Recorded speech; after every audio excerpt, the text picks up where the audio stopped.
The 10 easiest and most effective tips for weight loss.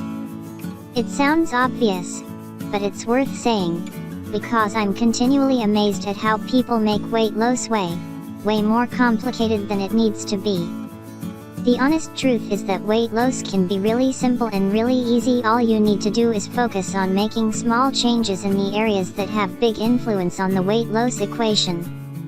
I'm going to help you do just that with 10 easy and very effective tips for weight loss. 1. Stop snacking. Snacking is the #1 saboteur of weight loss. Period. Why?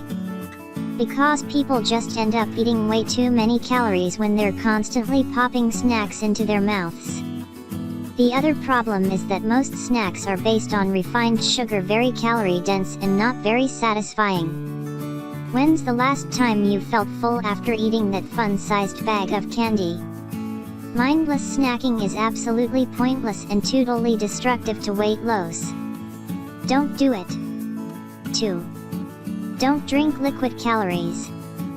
If snacking is the #1 weight loss saboteur, then liquid calories are a close second. They pose the exact same problem. It's just too easy to consume way too many calories when you're guzzling down sugary drinks that don't satiate you at all. This includes sports drinks. Gatorade isn't inherently bad, but the fact is that the vast majority of people do not need sports drinks. Unless you're actually depleting your glycogen stores with more than 60 consecutive minutes of hard training, sports drinks of any kind are just not necessary. 3. Limit yourself to 3 meals a day max. This relates to tip #1. If you eat 3 meals per day or less, it's much harder to accidentally overeat. There's a popular myth that one needs to eat every 2 hours to keep the metabolism roaring at full speed. Understand, that is completely false and unsubstantiated by science. 4. Eat slowly and stop when you're approximately 80% full. Most people simply need to eat less food to lose weight, and that means not stuffing your gullet to the brim. Slow down, and stop eating when you're 80% full, or satisfied. I firmly believe if everyone in America took just these 4 initial tips to heart, the vast majority of overweight people could lose what they need to. 5. Eat more protein. For the most part, what you eat matters very little if calories are controlled for. The one exception is protein. Protein does 3 key things that can help with weight loss. It keeps you fuller for longer. It's metabolized less efficiently than either carbs or fat, meaning you can get away with eating more of it. It helps preserve lean muscle mass, thus helping a greater portion of weight loss come from body fat stores. Science shows that these benefits cap out at around 0.8 grams protein per lb of body weight per day. I recommend trying to hit that daily mark as often as you can. 6. Eat more high-volume foods. There's something that's unavoidable: hunger always wins. It doesn't matter if your dietary strategy is perfect on paper. If hunger becomes too ravenous, everyone will eventually cave to it. The solution? Focus on foods that are higher volume and keep you fuller for longer. High-volume foods are usually healthier choices in general. 2. Fibrous green vegetables. Lean protein. Low-fat dairy. Low-sugar fruit. Potatoes, and other roots and tubers. 7. Reduce refined sugar intake. Eating refined sugar to excess is literally doing the opposite of tip #6, and will likely lead to eating too many calories. As Brad Pilon says, the reason carbs make us fat is because they are awesome and thus easy to overeat. Most people would benefit immensely by reducing refined sugar intake. A little here and there is permissible, but not too much. 8. Lift weights. Let's get real. People don't really care about actually losing weight, they are about looking like they've lost weight. One of the best ways to look leaner than you actually are is to put on some muscle.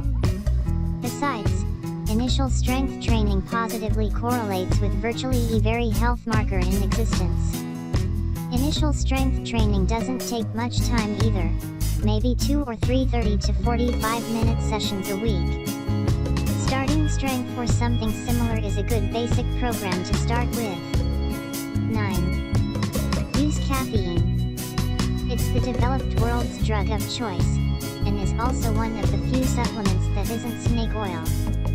Caffeine won't raise your metabolic output to any notable degree, except within its initial week or so of use, but what it can do is suppress appetite. It also can increase your physiological and mental capacity. Caffeine use is a mixed bag and is not for everyone, but it can help. See Examine.com's research summary of caffeine for a full breakdown of what the available scientific research says about regular caffeine use. 10. Have a preset cheat meal plan. Do not fool yourself into thinking you are going to become a monk when you start dieting, and you certainly don't need to be one in order to succeed. Restaurant meals, family dinners, and occasional parties can absolutely fit into an effective weight loss plan. The real danger is not having a plan in advance for how you'll approach these events, which is what leads to people giving up entirely and binging. It doesn't really matter what your cheat plan is, as long as you're consistent with it. That way, if your weight loss stalls, you can make a meaningful adjustment to your strategy. I recommend the following to start with. 1 cheat day/meal per week. Relax, but be sensible. Eat mostly the same kinds of foods you normally eat. Swap out beer and mixed drinks for spirits, ECT. Eat until you're nice and full, but not absolutely stuffed. 1 sensible cheat day/meal per week is not going to overpower 6 other days' worth of diligent dieting, so don't self-impose unrealistic and unsustainable restriction. The important thing for occasional cheat days/meals is to have a plan going into it. That way, you know ahead of time what's okay or not okay and you are not worrying about it on the fly. If your weight loss stalls, no big deal at all. You just need to tighten up the strictness a bit and continue on as usual. Bonus tip: stop worrying about things that don't matter. Remember what I said in the beginning? People overcomplicate weight loss way too much. Part of that stems from worrying about way too many